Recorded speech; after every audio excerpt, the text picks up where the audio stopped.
Hi hello welcome back. ഇന്നത്തെ recipe നല്ല tasty ആയിട്ടുള്ള ഒരു ചിക്കൻ റോളിൻ്റെ റെസിപ്പിയാണ്. വളരെ പെട്ടെന്ന് തന്നെ ഉണ്ടാക്കാൻ പറ്റുന്ന, വീട്ടിലുള്ള ഇൻഗ്രീഡിയൻസ് വെച്ച് ചെയ്തെടുക്കാൻ പറ്റുന്ന നല്ല ടേസ്റ്റി ആയിട്ടുള്ള ഒരു ചിക്കൻ റോളിൻ്റെ റെസിപ്പിയാണ്. അപ്പോൾ ഇതെങ്ങനെ ഉണ്ടാക്കുന്നത് നോക്കാം. അതിനു മുന്നേ തന്നെ ചാനൽ സബ്സ്ക്രൈബ് ചെയ്യാതെ വീഡിയോ കാണുന്നവരുണ്ടെങ്കിൽ സബ്സ്ക്രൈബ് ചെയ്ത് സപ്പോർട്ട് ചെയ്യാൻ മറക്കരുത്. അപ്പോൾ നമുക്ക് വീഡിയോയിലേക്ക് പോകാം. അതിന് വേണ്ടിയിട്ട് ഞാനിവിടെ ഒരു പാൻ എടുത്തിട്ടുണ്ട്. അതിലേക്ക് 2 ടേബിൾ സ്പൂണ് വെളിച്ചെണ്ണ ഒഴിച്ചു കൊടുത്തിട്ടുണ്ട്. അതിലേക്ക് ഒരു 1/4 ടീസ്പൂണ് വലിയ ജീരകവും അതിലും കുറച്ചിട്ട് ചെറിയ ജീരകം കൂടി ചേർത്ത് കൊടുക്കുന്നുണ്ട്. ഇതൊന്ന് ചൂടായി വന്നാൽ അതിലേക്ക് 2 മീഡിയം സൈസിലുള്ള സവാള ചെറുതാക്കി ഒന്ന് കൊത്തിയരിഞ്ഞ് ഇട്ട് കൊടുക്കുന്നുണ്ട്. ഇനി ഇത് ഈ എണ്ണയിൽ നമുക്കൊന്ന് ജസ്റ്റ് ഒന്ന് വാട്ടിയെടുക്കണം.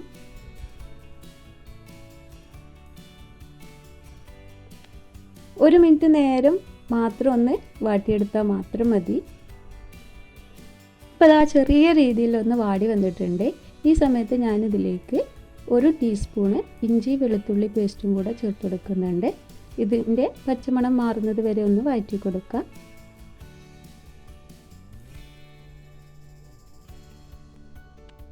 ഇതിൻ്റെ പച്ചമണം കൂടി ഒന്ന് മാറി വന്നാൽ ഒരു പച്ചമുളക് ചെറുതാക്കി അരിഞ്ഞിട്ട് കൊടുക്കുന്നുണ്ട്.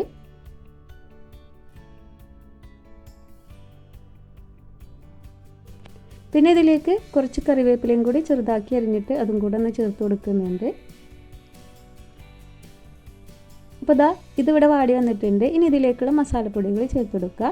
അതിലേക്ക് ഒരു 1/2 ടീസ്പൂണോളം മുളക് പൊടി ചേർത്ത് കൊടുക്കുന്നുണ്ട്. നല്ല എരിവുള്ള മുളക് പൊടിയാണ്. പിന്നെ ഒരു 1/4 ടീസ്പൂണോളം മഞ്ഞൾപ്പൊടി ചേർത്ത് കൊടുക്കുക. 1/2 ടീസ്പൂണ് മല്ലിപ്പൊടി ചേർത്ത് കൊടുക്കുന്നുണ്ട്. പിന്നെ ഒരു 1/4 ടീസ്പൂണോളം ഗരം മസാലയും കൂടി ചേർത്ത് കൊടുക്കുന്നുണ്ട്. നിങ്ങളുടെ കയ്യിൽ ചിക്കൻ മസാല ഉണ്ടെങ്കിൽ അതും കൂടെ ചേർത്ത് കൊടുക്കുക. പിന്നെ ആവശ്യത്തിനുള്ള ഉപ്പും കൂടി ചേർത്തിട്ട് നല്ല രീതിയിലൊന്ന് വാട്ടിയെടുക്കുക. ഈ മസാലയുടെ പച്ചമണം മാറുന്നത് വരെ ഒന്ന് വാട്ടിയെടുത്താൽ മാത്രം മതി.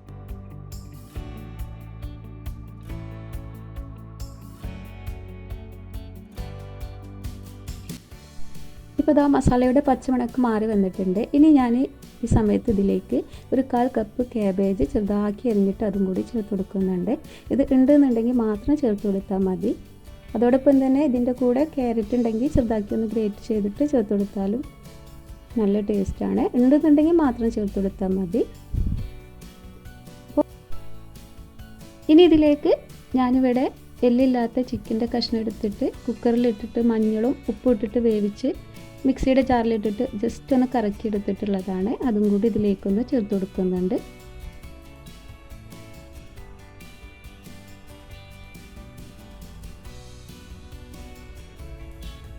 പിന്നെ ഇതിലേക്ക് ഒരു മീഡിയം സൈസിലുള്ള പൊട്ടാറ്റോ എടുത്തിട്ട് ഉപ്പിട്ടിട്ട് വേവിച്ച് നല്ല രീതിയിൽ കട്ടകളൊന്നും ഇല്ലാത്ത രീതിയിൽ ഉടച്ചെടുത്തതാണ്. ഇതും കൂടി ഇതിലേക്കൊന്ന് ചേർത്ത് കൊടുക്കുന്നുണ്ട്. ഇനി ഇതിലേക്ക് കുറച്ച് മല്ലിയിലയും കൂടി ചേർത്തിട്ട് നല്ല രീതിയിലൊന്ന് മിക്സാക്കി കൊടുക്കാം. ഇനി ഇത് നല്ല രീതിയിൽ ഉരുളക്കിഴങ്ങും ചിക്കനും മസാലകളൊക്കെ നല്ല രീതിയിലൊന്ന് മിക്സാക്കി കൊടുക്കുക. ഈ ഉരുളക്കിഴങ്ങ് ഒന്ന് ചൂടായി കിട്ടുന്നത് വരെ ഒന്ന് ചൂടാക്കിയെടുത്താൽ മതി. അപ്പോൾ ഇത് റെഡിയായി വന്നിട്ടുണ്ട്. ഇനി ഇത് നമുക്കൊന്ന് മാറ്റി വെക്കാം. ആ സമയം ഇതിലേക്കുള്ള മുക്കി പൊരിക്കാനുള്ള ബാറ്റർ റെഡിയാക്കി എടുക്കുക. അതിന് വേണ്ടിയിട്ട് 4 ടേബിൾ സ്പൂണുകൾ മൈദ, ആവശ്യത്തിനുള്ള ഉപ്പ്, കുറച്ച് കുരുമുളക് പൊടിയും കൂടി ചേർത്തിട്ട് നല്ല രീതിയിൽ ഒന്ന് വെള്ളം ഒഴിച്ചിട്ടൊന്ന് കലക്കിയെടുക്കുക. അധികം കട്ടിയില്ലാത്ത രീതിയിലാണ് ഈ ഒരു ബാറ്റർ വേണ്ടത്. ഈ രീതിയിലാണ് ബാറ്റർ വേണ്ടത്. ഇനി ഇതൊന്ന് നമുക്ക് മാറ്റി വെക്കാം. ഇനി ഒരു ബ്രെഡ് എടുത്തിട്ട് അതിൻ്റെ 4 സൈഡും മുറിച്ചെടുത്തിട്ടുണ്ട്. എന്നിട്ട് ഇതുപോലെ ഒരു കോയിൽ വെച്ചിട്ട് നമുക്കൊന്ന് പരത്തി കൊടുക്കാം. ഇത് ഫ്രിഡ്ജിൽ പുറത്ത് വെച്ചിട്ടുള്ള ബ്രെഡാണ്. അതല്ലാന്നുണ്ടെങ്കിൽ പൊട്ടിപ്പോകാനുള്ള സാധ്യത ഉണ്ട്. അപ്പോൾ ഇത് നല്ല രീതിയിലൊന്ന് ഇതുപോലൊന്ന് റോൾ ചെയ്തെടുക്കാനുള്ളതാണ്. നമുക്കൊന്ന് പരത്തിയെടുക്കുക. എന്നിട്ട് നമുക്കിതിൽ ഫില്ലിങ് തേച്ച് പിടിപ്പിച്ച് കൊടുക്കാം. ഫില്ലിങ് എല്ലാ ഭാഗത്തേക്കൊന്നായി വന്നാൽ ഇതുപോലെ ഒരു ഭാഗത്തു നിന്ന് നമുക്കൊന്ന് റോൾ ചെയ്തെടുക്കാം.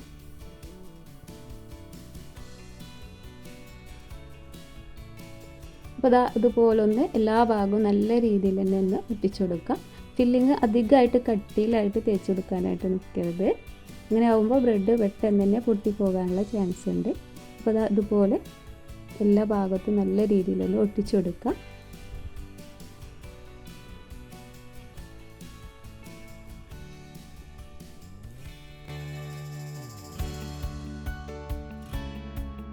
അപ്പോൾ ഇതാ ഇതിവിടെ റെഡി ആയിട്ടുണ്ട്. ഇതുപോലെ എല്ലാ ബ്രെഡും ഇതുപോലെ ഒന്ന് റോൾ ചെയ്തെടുക്കുക.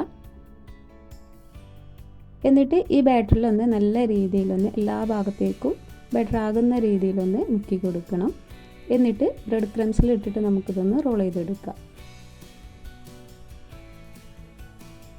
അപ്പോൾ ബാറ്ററിൽ നല്ല രീതിയിൽ മുക്കി കൊടുക്കണം, എന്നാലാണ് ഇതിൻ്റെ എല്ലാ ഭാഗത്തേക്കും ബ്രെഡ് ക്രംസ് പിടിച്ചു കിട്ടുള്ളൂ. അപ്പോൾ അതിന് നല്ല രീതിയിൽ ബാറ്ററിൽ മുക്കി ഇതുപോലെ ഒന്ന് എല്ലാ ഭാഗത്തേക്കും ബ്രെഡ് ക്രംസ് ആക്കി കൊടുക്കുക. ഇനി ഈ രണ്ട് സൈഡും ഇതുപോലെ തന്നെ ബ്രെഡ് ക്രംസിൽ മുക്കി കൊടുക്കുക. അതല്ലാന്നുണ്ടെങ്കിൽ ഉള്ളിലേക്ക് എണ്ണ ഇറങ്ങാനുള്ള ചാൻസ് ഉണ്ട്. അപ്പോൾ ഇതുപോലെ തന്നെ എല്ലാതും നമുക്ക് ചെയ്തെടുക്കാം.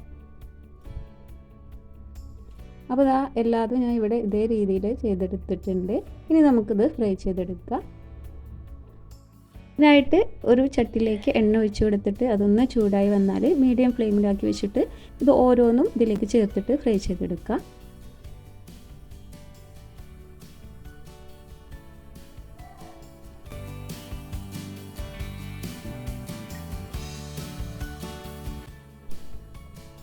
ഒരു ഭാഗം ഗോൾഡൻ കളറായി വന്നാൽ മറുഭാഗവും തിരിച്ചിട്ടിട്ട് നമുക്കിതുപോലെ തന്നെ എല്ലാ ഭാഗത്തും വേവിച്ച് ഫ്രൈ ചെയ്തെടുക്കാം. അപ്പോൾ ആദ്യത്തെ ഇത് ഇവിടെ റെഡി ആയിട്ടുണ്ട്. ഇതൊന്ന് കോരി മാറ്റി വെക്കാം. ഇനി ബാക്കിയുള്ളതും ഇതുപോലെ തന്നെ ചെയ്തെടുക്കാം.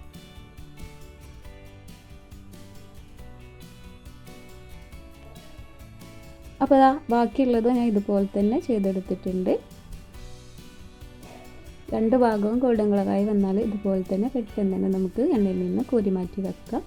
അപ്പോൾ നല്ല ടേസ്റ്റി ആയിട്ടുള്ള വളരെ പെട്ടെന്ന് തന്നെ റെഡിയാക്കി എടുക്കാൻ പറ്റുന്ന ചിക്കൻ റോള് ഇവിടെ റെഡി ആയിട്ടുണ്ട്.